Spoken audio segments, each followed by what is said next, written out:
playing classical piano, started studying classical piano when I was around 7 years old, and then continued till I was in high school, and then figured out that I should try and write some songs when I was around 17, and then have been playing songs ever since.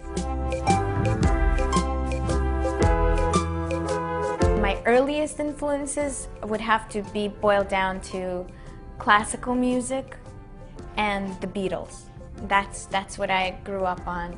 And then there are also these really great Russian bard singers that were just people that played guitars, usually acoustic guitars, and sang very poetic lyrics. But then, you know, as I got to America, you know, and we moved to the Bronx, so then there was all these other influences that came in, like a lot of Latin music that I'd never heard, like Latin rhythms, because we lived in a neighborhood where there was just like a lot of music that I'd never heard coming from cars, or even top 40 things coming from stores, or, you know, blasting out of people's windows.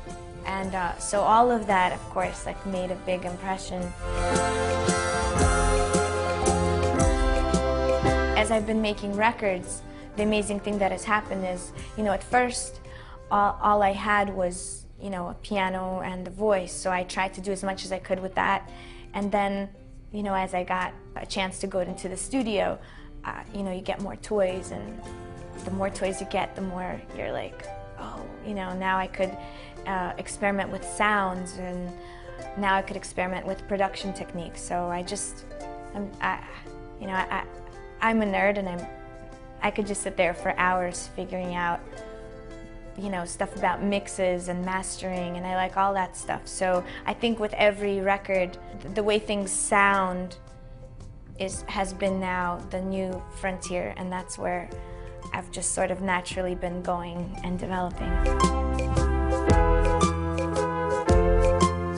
It's really hard to do things like what's your best show or favorite place to play, because a lot of it has to do with things that you can't really put your finger on. It's just all these things come to be.